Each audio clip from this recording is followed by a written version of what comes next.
Hello and welcome to Lexpert TV. I'm Brodie Lawson, host for Key Media. And today we're learning more about one of Ontario's premier personal injury firms, Bogoroch and Associates LLP. I'm delighted to be joined by Richard Bogoroch, managing partner, who is going to discuss his firm and what sets it apart. I want to start there. Tell me a little bit about your approach to litigation and what you feel sets, of course, you and your firm apart. Our firm has two groups, the personal injury group and the medical malpractice group. Both groups have one goal: to obtain the best results for our clients. Now, our approach to medical malpractice litigation, which I spend most of my time on these days, is a rigorous, forceful, and determined advocacy. What do I mean by that? Medical malpractice cases are among the most difficult and complex types of litigation that a trial lawyer or litigator will face. They are cases which have complex legal issues on standard of care and on the issue of causation. And these cases are defended vigorously, very skillfully, by counsel for the physicians and counsel for the hospital. When we take on a case, we know that we have to expect that the case will proceed to trial. So from the beginning, we plan that the case will proceed to trial.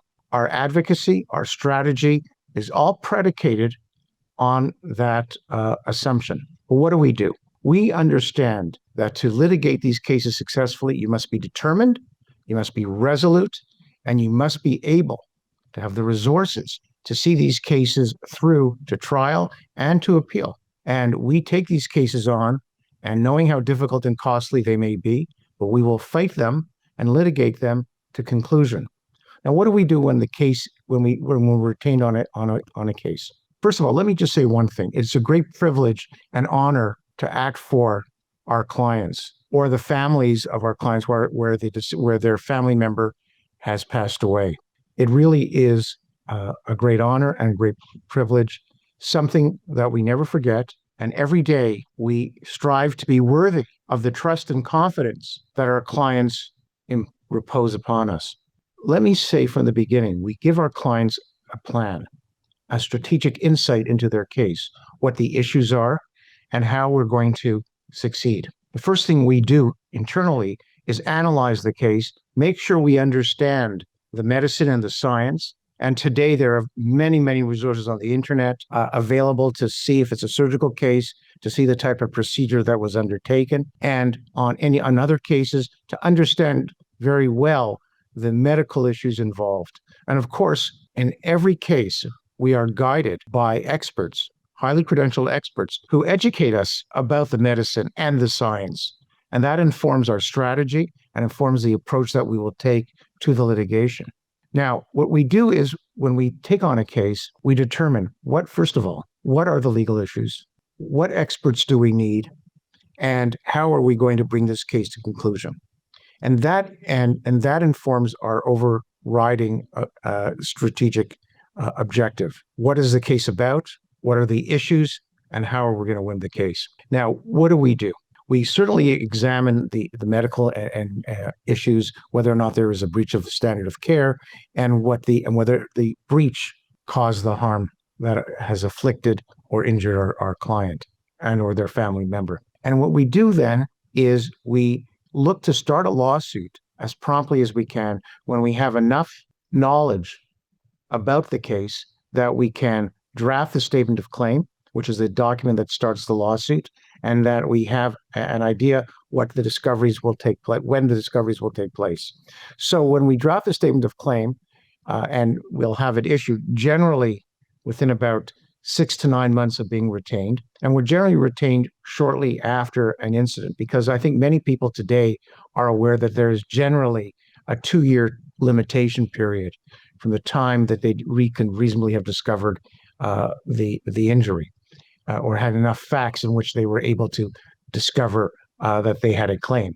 But we'd like commencing our lawsuits well within the 2-year time frame. And then we understand that there's going to be a timeline for the discoveries. So we work that out in advance.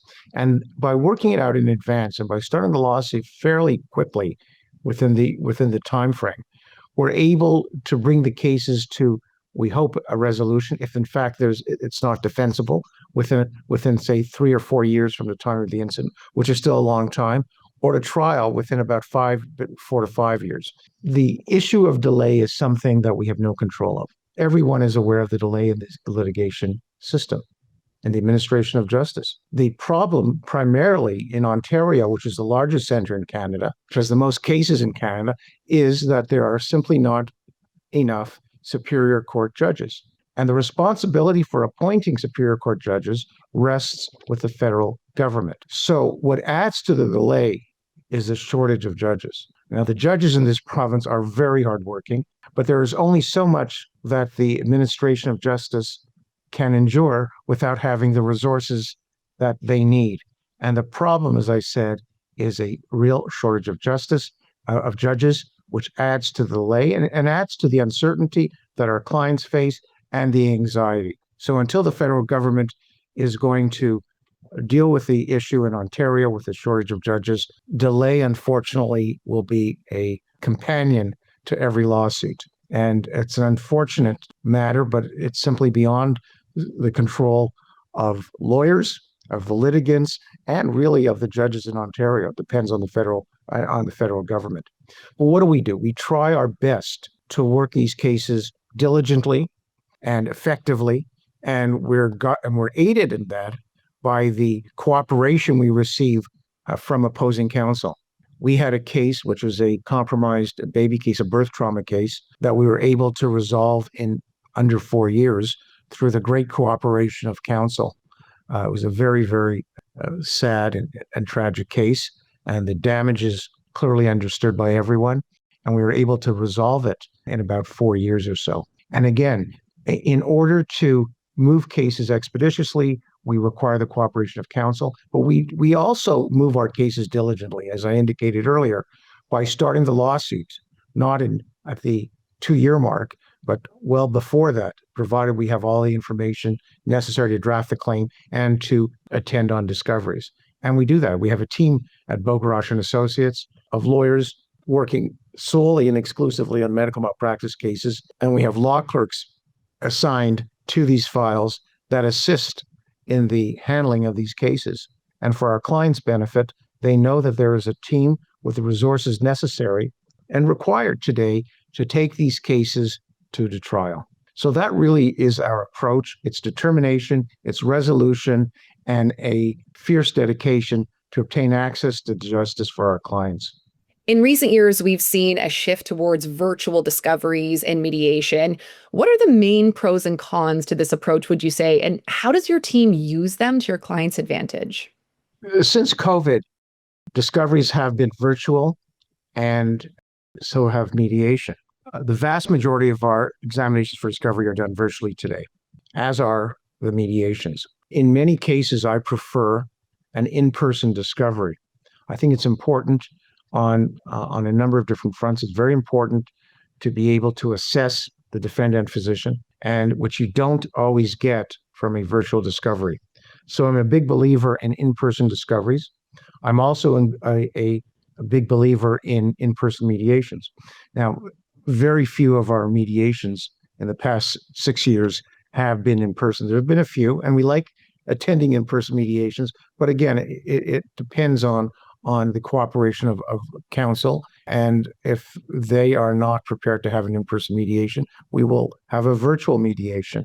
And I understand many times, many of the defendants or their counsel are outside Toronto.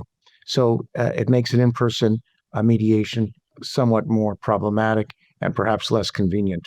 But the trend, I believe, will continue to have virtual discoveries and virtual mediations.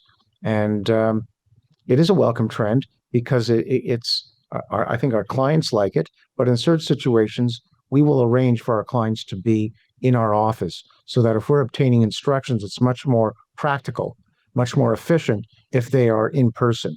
Even if they live out of town, it's much more convenient because going back and forth and then using DocuSign to sign documents is efficient, but not always the most effective way when you're dealing with multi-party litigation. So, or you're dealing with many plaintiffs in particular. So we still prefer in-person mediation. At least our clients will be attending our office more often than not. And we find it very helpful and beneficial. You've spoken extensively about the pillars of the Bogoroch approach and what that entails, but what are your final thoughts on what sets your firm apart? I never like to say what sets us apart. Our personality is that we are client focused and really passionate about obtaining just results for people who have suffered terribly as a result of medical malpractice. Now, one thing we do know here is that none of us, no lawyer, no assistant clerk or administrative support, can ever put themselves in the shoes of our clients. None of us can. They have unique experience, and the extent of what they're going through is only that they understand. We try and appreciate and empathize with them, but we can never be in their shoes. We can never know entirely what they're going through, but we do our best to try and understand what they're going through and to advocate firmly and vigorously on their behalf to make sure that the arguments that need to be invoked are presented in a concise and forceful and articulate manner. I love that, the personality of the firm. Thank you, Richard. Thank you. Thank you very much. And thank you for joining us today. To learn more about Bogoroch and Associates, stay tuned for more firm profiles in the future. I'm Brodie Lawson for Lexpert TV. Until next time.